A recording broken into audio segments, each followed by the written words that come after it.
Hi, how are you? It's Dr. Amuso. Today we want to talk about a slave trade. We want to talk about the reasons why slave trade was eventually abolished.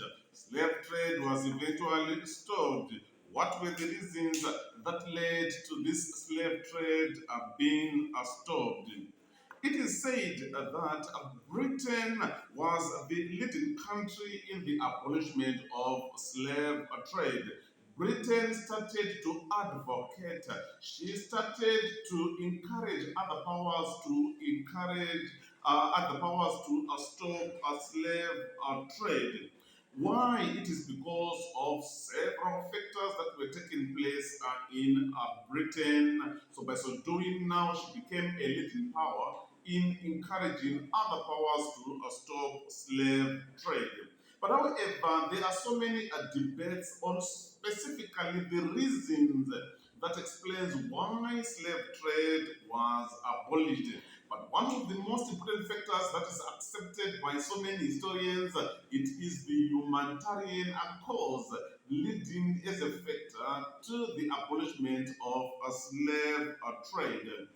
Britain abolished slave trade in 1807. So in 1807, Britain had to abolish a slave trade. And eventually, Britain had to abolish slavery in 1933. So we are seeing Britain playing an important part in the abolishment of slave trade and eventually slavery. Now, let's look on the reasons, the factors that led to the abolishment of slave trade and slavery. Let's start with the economical factors. Number one, let's talk about the accumulation of sugar in Britain. The accumulation of sugar in Britain, it led to the stopping of slave trade and also slavery. We discovered that Brazil and Cuba were producing sugar in large quantities, and the sugar that they were producing, it was far cheaper than the sugar that was produced in Britain. So by so doing now, we see that Britain now it had a lot of sugar which was unsold. A lot of sugar was circulating.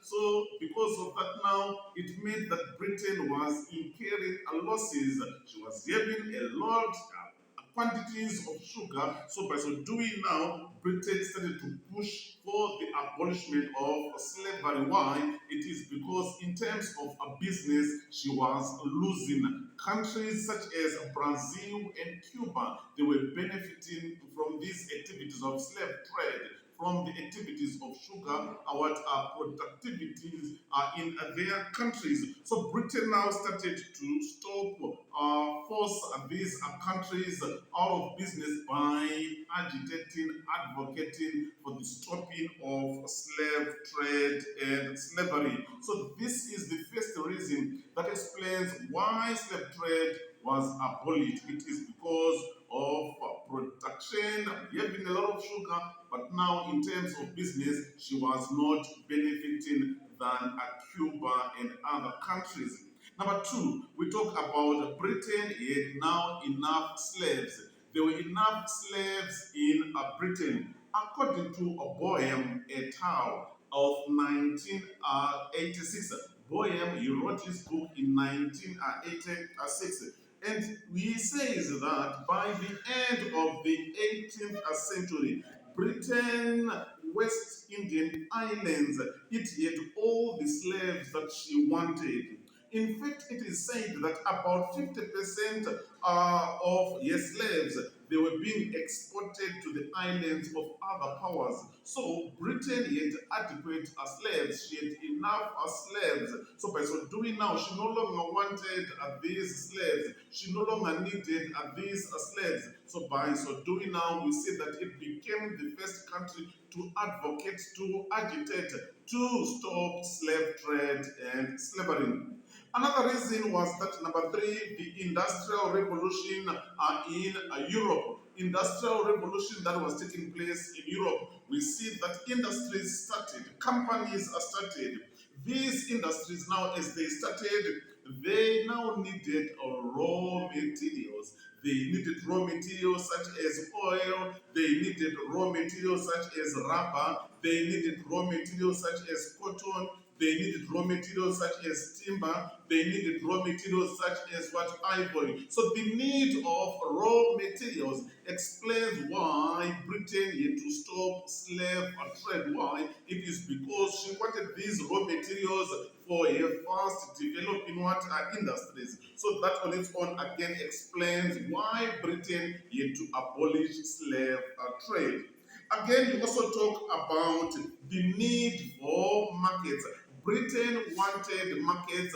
Britain needed a market. Why did Britain need these markets? It is because after producing in her industries, she was supposed to sell her goods to these what markets. So the need to introduce new markets for trade, new markets for her products, new markets for her goods. Now it also explains why Britain was the first country to agitate, to advocate for the stopping of slave trade and slavery. Another reason was that of economical losses that were taking place because of the uprisings, because of the revolts. People who were working in the sugar plantations, people who were working in the plantations, they were always revolting, they were always rising. Riots were the order of the day. And whenever they rioted, they burnt the plantations, they burnt the sugars. So by so doing now, losses were incurred. So as they were incurred now, this business of slave trade and slavery, it was no longer viable. So that again explains why slave trade was abolished. Then eventually we talk about humanitarian factors. Humanitarian factors, we are talking about humanitarian people. Those people now who were now advocating, those people who were now spreading, those people who were now denouncing the activities of slave trade and slavery. They accused these activities as inhuman. They to preach that people were not supposed to be enslaved. Human beings were not supposed to be humiliated or being used by other human beings like what was done by these countries who were involved in slave trade and slavery. So by so doing, the humanitarians now, they played an important part in the stopping of slave trade. Their messages, their pamphlets, their books, articles that they were writing denouncing slave trade explains why eventually slave trade was stopped, why slave trade was abolished. Who were these humanitarians? You talk about Grenville Sharp. He was so instrumental in the abolishment of slave trade. William Wilberforce, he was also another personality who denounced the activities of slave trade. Thomas Clarkson, he was also very vital in denouncing slave trade.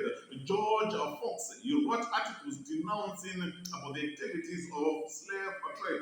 Then you also talk about James Stephen. We had to form organizations, we had to form groups whereby these groups now were denouncing activities of slave trade and slavery. So these are the reasons that explains why slave trade was eventually abolished. Thank you so much. It's Dr. Moso.